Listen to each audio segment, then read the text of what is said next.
Hello，大家好，歡迎嚟到啫喱學煮，我係啫喱。今日呢，我要用青瓜同埋杏鮑菇嚟同大家分享一道好好味嘅餸喎。係啊，今日我又嚟分享素菜啦。為咗我哋嘅身體健康啦，我哋要食多啲素菜，食少啲肉㗎喎。我哋而家即刻開始啦。杏鮑菇呢，我唔知道佢哋嘅種植環境係點樣啦，所以我會選擇將佢浸水浸咗30分鐘先嘅，以防佢有農藥啦或者其他嘅殘留物啦咁樣嘅喎。浸一浸水呢，就可以令到啲殘留物呢溶解咗喺水入邊啦。咁我哋食起上嚟就會更加安全啦。30分鐘過咗去啦，而家呢，我要將杏鮑菇洗乾淨咗佢先㗎。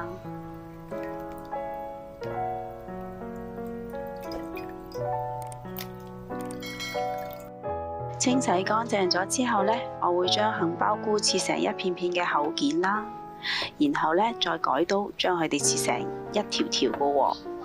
你哋都可以根據返你哋嘅喜好啦，將佢切成一片片啦，或者係一嚿嚿咁都得嘅喎。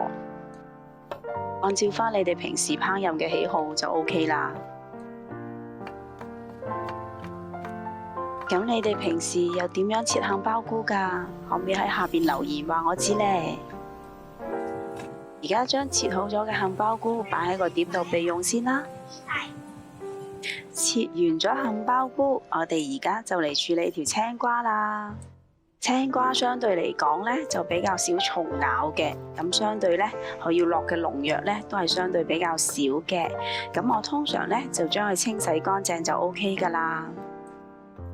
我都會將青瓜切成一條條啦，配合返杏鮑菇嘅形狀啦。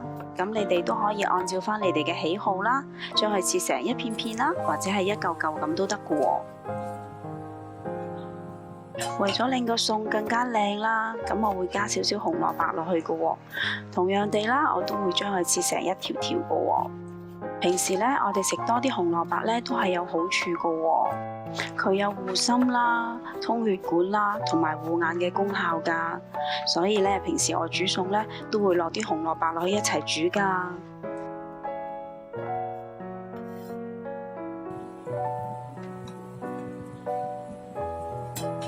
我哋將啲蒜頭拍鬆佢啦，用蒜頭嚟炒餸咧，係會令到個餸更加香㗎喎。而且咧，蒜頭仲有殺菌嘅功效添㗎。將青瓜咧擺落個碗度啦，我哋咧就要用鹽嚟醃一醃啲青瓜㗎。落少少鹽啦，跟住咧就撈勻咗佢，醃10分鐘左右啦。用鹽醃過嘅青瓜咧，食起上嚟係特別爽脆㗎喎。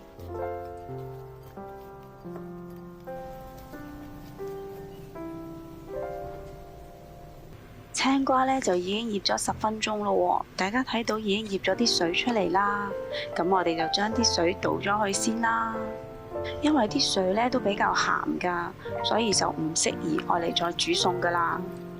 然後咧，我哋仲要用清水將青瓜殘留嘅鹽分咧洗乾淨去㗎喎。咁樣咧炒出嚟個餸先至唔會太鹹㗎。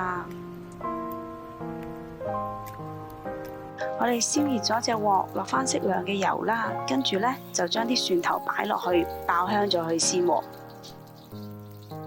聞到蒜頭嘅香味咧，我哋就可以將杏鮑菇同埋紅蘿蔔倒落嚟一齊炒㗎啦。我哋咧盡量 keep 住快手咁樣炒啦，盡量唔好俾佢炒燶喎。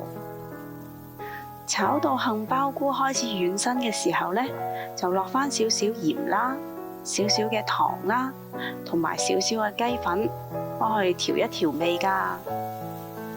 跟住就繼續將佢快炒啦。炒到啲杏鮑菇開始出水嘅時候呢，我哋就可以將啲青瓜擺埋落嚟一齊炒㗎咯喎。青瓜落咗鑊之後呢，我哋炒多1分鐘就可以將佢上碟㗎啦。因為青瓜如果炒得耐嘅話，就會唔爽甜，就會影響個口感㗎啦。好，而家我哋就已經可以將佢上碟啦。咁我哋上咗碟先啦。我而家試下先，同大家分享下個味道啊！呢個餸係非常之鮮甜爽口㗎，杏鮑菇獨有嘅鮮甜味啦，加上青瓜嘅爽甜啦，呢兩隻味咧加埋喺一齊係非常之咁夾㗎。所以咧，呢個餸真係要落少少調味料就夠㗎啦，咁樣先可以食到蔬菜嘅原味㗎。鮮甜爽口嘅杏鮑菇炒青瓜就已經完成咗啦。鍾意食素菜嘅朋友請你俾個 like 我啊，同埋訂閱我嘅 channel 啦，仲有記得撳埋隔離個鐘仔啊。多謝晒你哋嘅收睇啊，我哋下一條影片再見啦，拜拜。